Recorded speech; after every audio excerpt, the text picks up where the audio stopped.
Hey everyone, welcome to another protest video. My name is Gideon and today we're going to be talking about the restaurant protest and how the South African police service is essentially the thuggish Gestapo that no longer serves law and order but serves the orders of the ANC directly and their centralist communist politburo, otherwise known as the National Corona Command Council, that they really should just rename into the National Communist Command Council. But before we get started on that, I had to calm myself down quite a bit before recording this video because the scenes I saw today made me both proud to be a South African, proud to be a capitalist, proud to be an entrepreneur, proud to be, share citizenship with some of these fine people who were out in the streets standing up for what is right.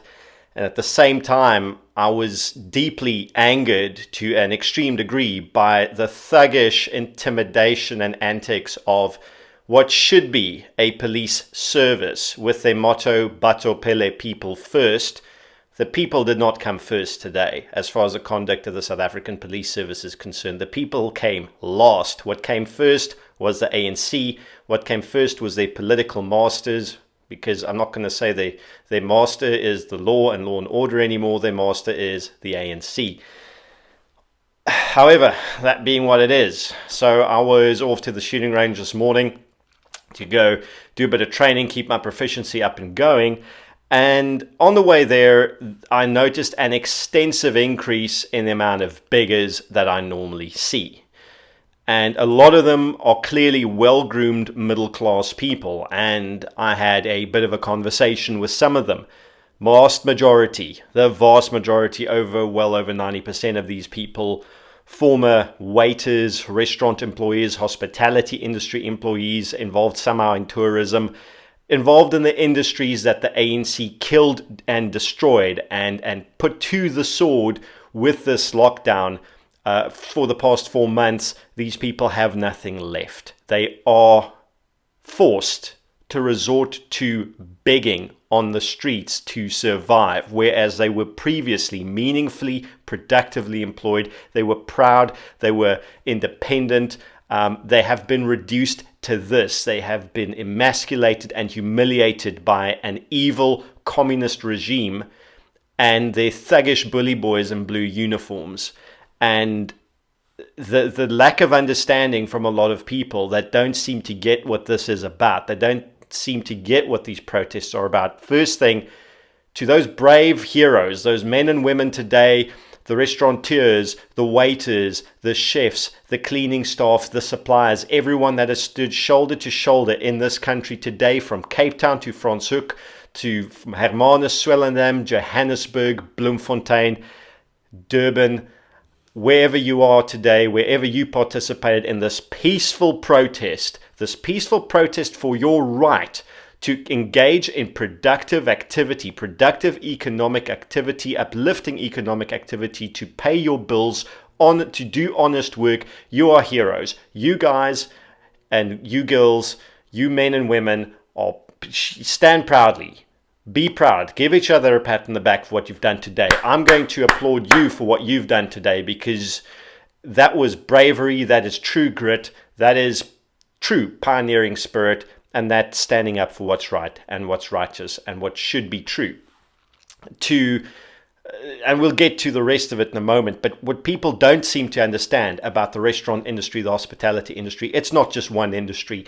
Every single shop, every store, every business that closes its doors, that's not just one business that shuttered its doors and its employees that are affected. Its customers are affected. People can't get what they want anymore because the source of what they wanted is now closed. The customers are affected, okay?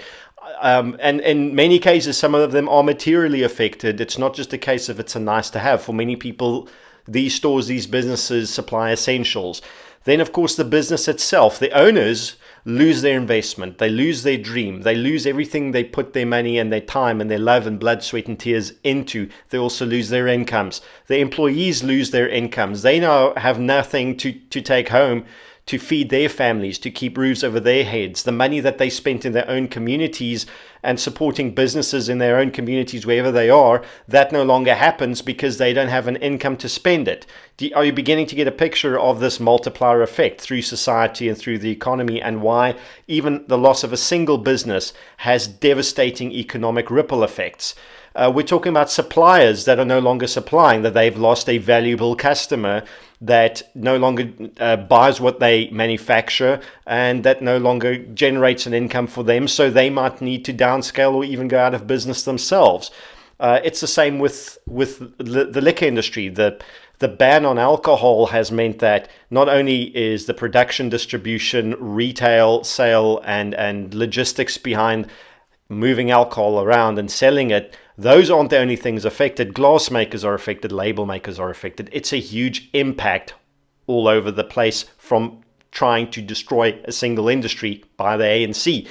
The economic effects are massive, and these are people who no longer can earn an income. They do not have a future, and they are protesting for their right to have a future. They are protesting for a right to be productive. And that was taken away from them for no good reason, no scientific reason, no constitutional reason. It's an infringement of their rights and nothing less.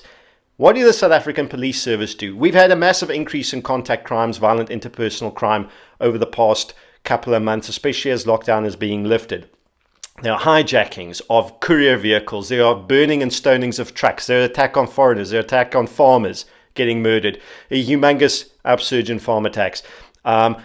Crime, violent interpersonal contact crime in townships, humongous, hugely spiked. Same with so-called gender-based violence and domestic abuse. All these things are off the charts. What do we see the cops do? You know, they're burning violent protests on the N2, where cars are being stoned, innocent people are being attacked, not by protesters, but by rioters. Infrastructure being destroyed by violent mobs. No action from the police there, but a peaceful protest by honest, hardworking people, whether they are black or white today. We've seen people stand shoulder to shoulder to protest peacefully. What do the cops do? Intimidate, antagonize, threaten with arrest, dismantle their protest.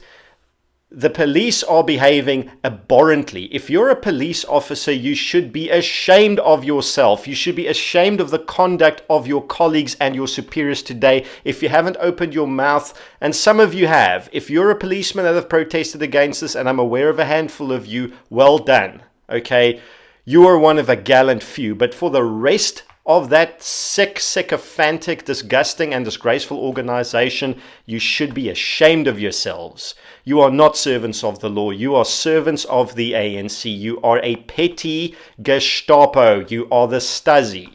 You are an enemy of the people today from where I'm standing. And you have lost the respect of the public. You have lost the respect of the taxpayers whose money is channeled via the fiscus into the SAPS budget to pay your salaries, to buy you your equipment. You have lost the respect of the communities that you are charged with policing, and you will no longer be able to police them with their consent. So you have broken down and destroyed the Pelian principles of policing already, by acting abhorrently, disgustingly, tyrannically, and oppressively towards the people who are your community. You have proven today that we are not your community. We are subjects, and you are the servants and tools of an oppressive regime who will use you without batting an eyelid in order to deprive people of their freedoms as a tool of oppression, not as a tool of law and order. And as little as my words might mean to you as an officer of the law, because I'm just a civilian, if you endorse, if you hand wave the abhorrent, despicable way that the police have conducted themselves today, then I have no other choice but to say that Paratus will disassociate from ever endorsing the conduct of the police service, until such time as you guys have found your souls again. Because the way things are going right now, it's looking like you're going to be burning in hell. That's all from me. Stay cool, stay frosty. See you soon. If you're a restaurateur, awesome stuff. If you're a cop, fuck you. I'm out.